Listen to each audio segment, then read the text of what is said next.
What is up, guys? Welcome back. So today we're going to be talking about how to maximize your energy use, your crystal use, and basically the use of any of your resources that you can have access to in the game. So this video I actually got the idea for this video because in yesterday's video I just talked about how I'm free to play and I showed my new only Nat 5 AD team, and I do apologize if I caused any salt. I know it must have, but today I'm just gonna try to make a video that's as helpful as possible. Try to help up people who might not be doing as well as I am. I think I'm doing pretty well. I'm not exactly the best in the game, but I think I have been, I've been progressing pretty well. I've just slowly started climbing up. And I have a team ready to do like anything I need to do in the game. So I think it's already pretty good. So I basically I was asked how I use my energy and my crystals and my resources every day, and how it seems like I have like an unlimited amount of crystals at all times, and somehow I still have very good runes for my monsters. So today's basically going to be talking about farming, how to, what you should do with your crystals, what you should do with your arena wings and all that. So first things first, as you can see right now, I'm soloing, like I'm using my Monkey King to solo Iden Hell. I usually never do this. I only do this during this Power Stone event time. And right now I'm also trying to get Grim Reapers for my prom, so that's why I'm focusing on farming Iden Hell. Like, as you can see, he's not really efficient for farming, but he still is able to solo this map in a decent amount of time. But that's not the most important thing of this video. So first things first, you can see how I always have a shit ton of crystals. This is really deceptive because I actually haven't been playing the game that much in the past few weeks. If you've been following me, you'll know I've been playing like Division. I've been streaming that game a few times, also on Twitch. Just basically, I have not been focusing a lot on Summoner's War, and that's why my crystals have accumulated quite a lot. And we're gonna talk about how to actually the multiple ways to get crystals in the game. I think the number one way actually is not arena, it's probably TOA. If you're able to do TOA every 5 levels, it actually gives you a crystal. Like if you go up, you do the 5th floor, it gives you 5 crystals, and then I think if you go up like 2 floors, it starts giving you 10 crystals, and then 15, and then so forth. At floor 80, the reward is actually a 300 crystal per like 3. Oh, you also get 100 on stage 40, but at 80 you get 300 crystals. So that's about maybe 600-700 crystals every single TOA clear, and you can get this reward twice for clearing both TOA normal and TOA hard. So every month I'll be getting maybe 1,400-ish crystals. This is not a math video. I'm not going to really be calculating anything. I'm just going to use a rough estimate.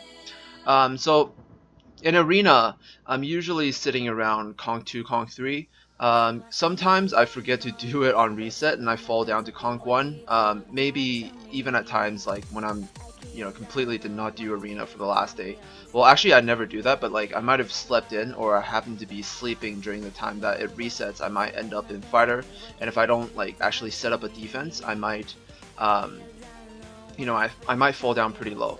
But arena every single week does actually give you quite a lot of crystals if you can make it high in the arena. So usually I'm around this place. We'll take Kong 2 for example. I'm usually if I just do a little bit of arena before rush hour, I'll probably end up in Kong 2.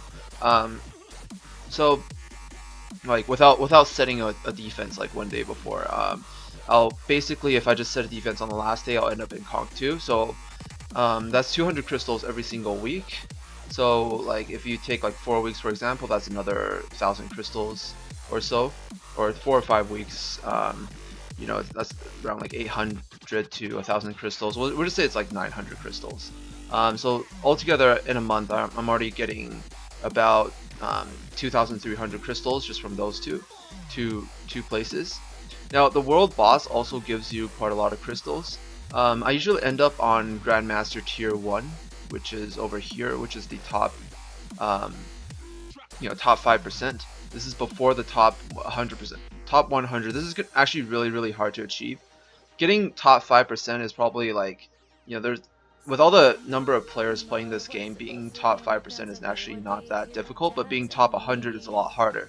So, but even the crystal gap between these two are not that high. It's only a 25 crystal gap. So every single week I'm getting 175 crystals as well. In a span of 4 weeks, I'll be getting around like 700 crystals. So I'll be getting 700 crystals from this as well. So I'm getting 3,000 crystals just from these three sources every single month. It's pretty important that you do this, because if you don't do these, you're actually getting a lot less crystals. So I think in a month getting 3,000 crystals is pretty reasonable. Actually, there's also another way to get crystals, and a lot of people don't notice this. Every single time you kill monsters, all monsters have a chance to drop crystals. The chance is not super low, but it's not that common.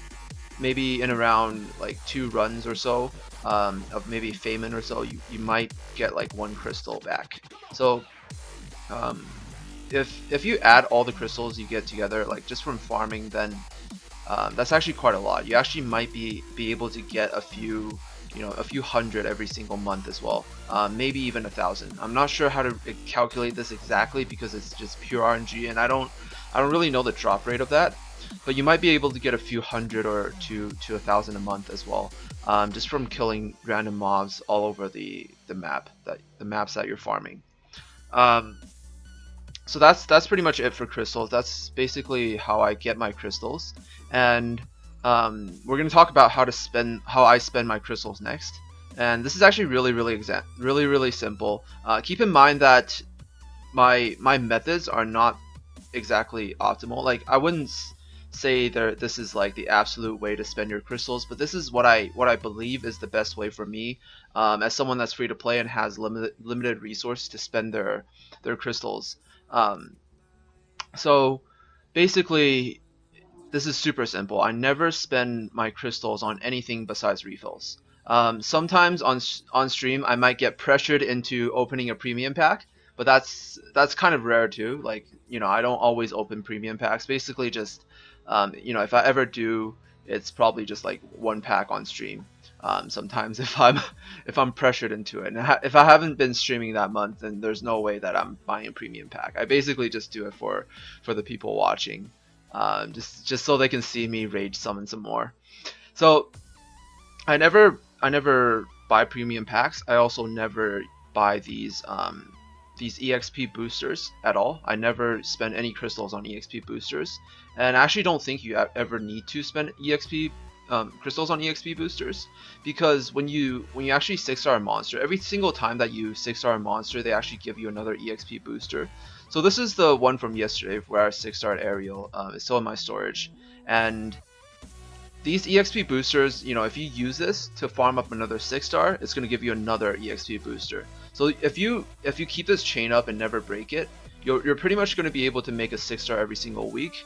But I actually do break the chain sometimes. I like when I'm feeling really busy or I don't feel like farming that much, I actually just I raise some fodder, and then I keep them as 5-star fodder in my storage, and basically just save them for when I really need to 6-star a monster or when I want to start the chain again. So the chain has been started again now that I've 6-starred Ariel. Pretty much this week I'm gonna have to spend this in the next 5 days and spend 1 day just farming up double EXP. What I usually do on double EXP is basically first things, the number one thing, like the first thing I do is basically use up my friends' reps. So wait, let me just really quickly grab 1 energy just so I can like show my friends' reps and stuff.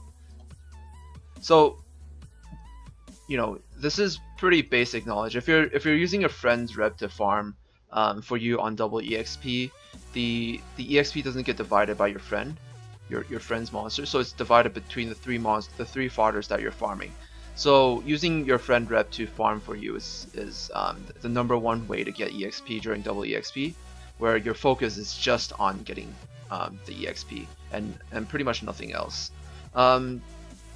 I usually use it actually depends on the situation. If I really seriously want to 6-star something, I actually go to Tamer and I use my prom. My prom does Tamer in around 20-ish seconds, so it's really fast. If I want to make use of my crystals, and I can burn through my crystals really fast. If I happen to have a lot of fodder that week to use, I might just use prom to farm Tamer really fast and then make the most of my double EXP. If I'm not that serious and I'm just using the double EXP for the sake of using the double EXP, then I might actually just use my Trevor. And my Trevor solos Chirika Hell, which is the last map, in around a minute and a half or so. So this is also pretty basic knowledge. Like the further you move on the map, the further you go, like down to the last map, which is Chirika, the more EXP that the monsters actually give.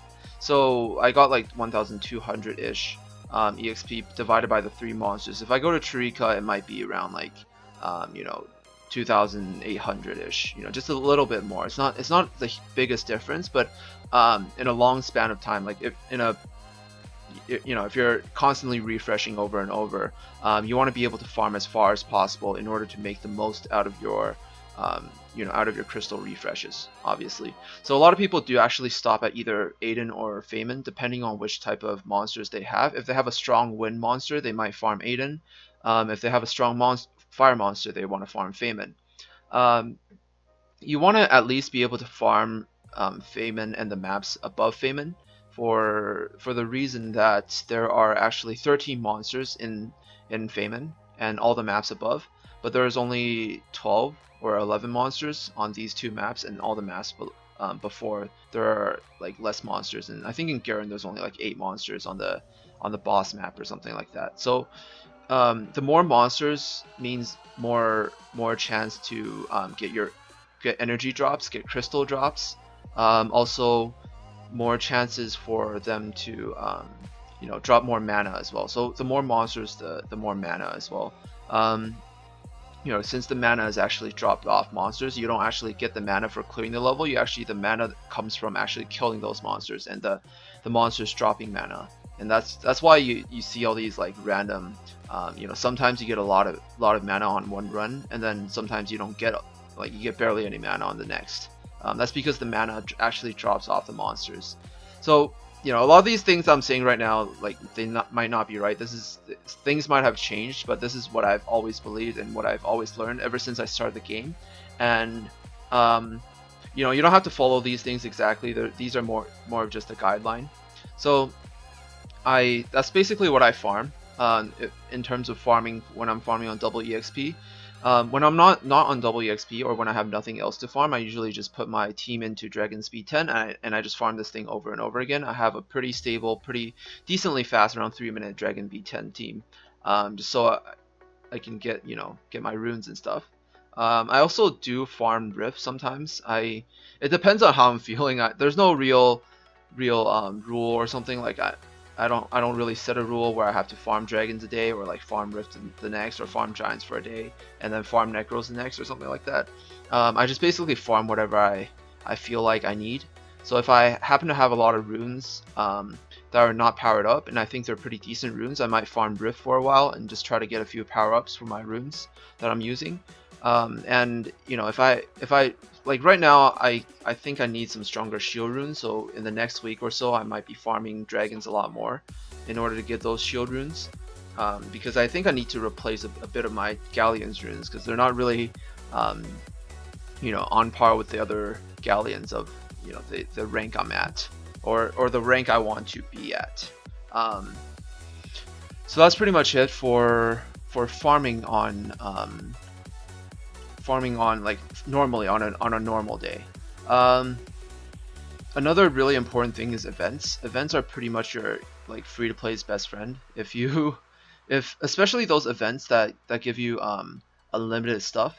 So right now there's the anniversary cake event, and what the cake event does is it allows you to farm power-up stones. So the cakes are actually disguised as power-up stones, and power-up stones are just random. I think this is pretty basic as well. Like they basically double the chances of you powering up a rune. So what this does is it saves you a lot of mana. if you're using power-up stones to power up your runes, you're going to save a lot more mana, since you're going to be it's going to take less tries. You know, on over a long period of time, it should even out. It should take less tries than just using your mana. You know, you might not get lucky with 13 stones, but if you have like a few hundred and you're constantly doing this, it's obviously going to spend a lot less mana than if you're not using any of the stones and you're powering up a few hundred times. So that's the power up stone. There's also those box events. I'm not sure if you know, newer players might not be familiar with them. There were some of those box events where basically you farm something and then you can like a long time ago there were those like fortune cookies, and then now they were disguised as boxes, and then there was this I remember the last one where you have to like collect something and then click something in the event thing, and then it gives you either a magic essence, a scroll, or something random, or a double exp. Those events are actually the best. Like that is I think those are the absolute best event, because if you really make use of that event, you can actually you know, you can get double exp, you can get scrolls, you can get mana, you can get a lot of things in those events, and you just really want to take advantage of those. So what I do during those event times, right now I'm not really doing this because I'm at the same time I'm trying to get Grim Reapers to level up my prom. But usually what I do is I go into Famine 1 and on normal mode, and then I use a really fast farmer, someone that can do Famine like extremely fast, and then I just farm Famine 1 over and over again.